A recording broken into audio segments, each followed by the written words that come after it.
Ви благодарам многу, драги сограѓани, почитувана јавност и представници на медиумите. Денеска имаме јасен приказ дека силно ВМРО-ДПМН најмногу значи силна алтернатива. Зошто значи силна алтернатива? Затоа што треба да се подсетиме дека токму оваа партија, која во еден момент беше измеќар на СДС, токму СДС ја избрка од својата влада, ја избрка од своето владеачко мнозинство за да ја замени со алијанса. И една ваква партија, која СДС ја избрка, сега ВМРО-ДПМН сака да ја круниса. Алтернатива и како дел од нивната предизборна коалиција вреди да се подсетиме дека ја овозможи легалистичката рамка на минатиот мандат и дозволи една делегитимирана влада, која ние заедно тука со нашите пратеници во претходниот мандат пробавме да ја бутнеме, кога тогашниот претендент за премиер беше да вади масно ткиво, тој влем го спаси СДС и дуи од пропаст.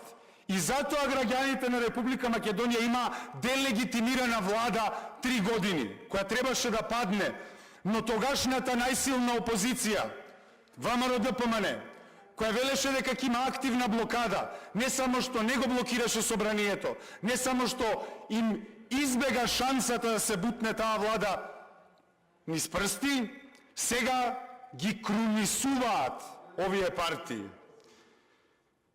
Да се подсетиме дека ова не е само единствен пример. Така и со Павле Трајанов, така и со Стојанче Ангелов, дека сите рецидиви од претходната влада ВМРО-ДПМН сега ќе ги собере за да владее со нив. И што значат овие 58 мандати на ВМРО-ДПМН или 61, колку и да ги собравте, во овој контекст, во именување на овој председател на собранието, тоа значат две работи. Едната работа е дека веќе почнуваат да се отсликуваат лагите, затоа што јас сум уверен дека вашите гласачи имаат проблем со ова. Вашите гласачи имаат проблем и со внесувањето на бугарите во Уставот. Коалиција и партија која тврди дека ќе ги внесете бугарите заедно во Устав. И јас искрено малку повеќе на нив им верувам од на вас. Втората работа која отсликува е импотентноста на ВМРО-ДПМН. Зошто? Ајде да ги видиме во регионот примерите на собранијата и кој ги води собранијата. Во Србија СНС, партијата со најмногу мандати. Во Албанија Социјалистичката партија, повторно најмногу мандати. Во Грција Неа демократија. Во Бугарија ГЕРБ до март 2024 година. Дури во Романија, каде што е бикамерален законодавниот дом, и таму двете најголеми партии со најмногу мандати. Во овој контекст, ако вие правите со вреди коалиција, тоа би било пологично да биде алијанса, но алтернатива која има денеска два пратеници, испадна дека мора да владее со ова собрание заради вашите договори. Нова импотентност најмногу се содржи, се отсликува токму во раководството на ВМРО-ДПМН. Затоа што видовме дека цитиравте некои работи са бајле, ајде да го цитираме предходниот председател на ВМРО-ДПМН Никола Груевски.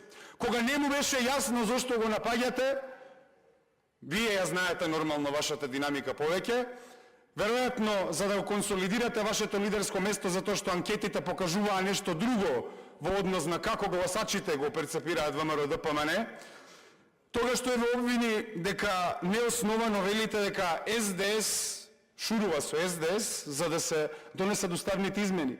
Но да се подсетиме дека во јуни 2023 година токму Мицковски и Ковачевски во клубот на пратеници договорија тогаш влада.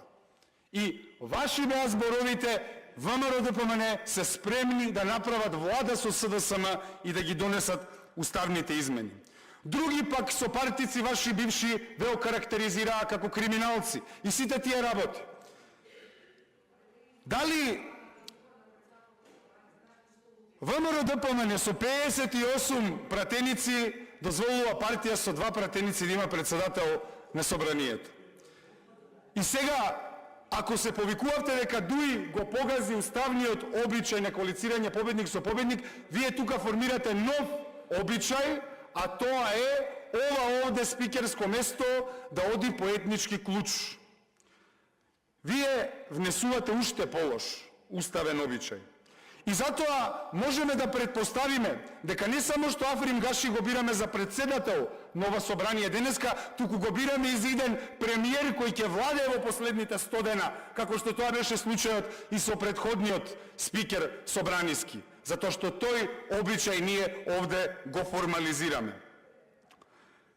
Джабе се 58, джабе се 61 и 63 партија со два пратеници ќе владее со ова собрание и доколку не му е по волја било што разрешување на некој министер од неговата партија, вие ќе треба пуч да му правите по ходниците, затоа што нема да можете да свикате седница. И сега, за крај, вие наводно, мислам, тоа ви е наративот, ги браните македонците од бинационалност, но вака вие бинационалноста ја формализирате. Но тоа е и нормално, затоа што вие се повикувате на континуитетот на Ванчо Михајлов, а тој континуитет вели дека треба редефиниција на државата. Затоа, на оваа седница, но и седницата за формирањето на владата, ќе биде јасно дека зад левица ќе се обединат сите прогресивни сили, прво против овие антидржавни практики, а после и против самоволието на вашата идна десничарска влада, која ќе има за интерес да отвори нови хидроелектрани. Ви благодарам.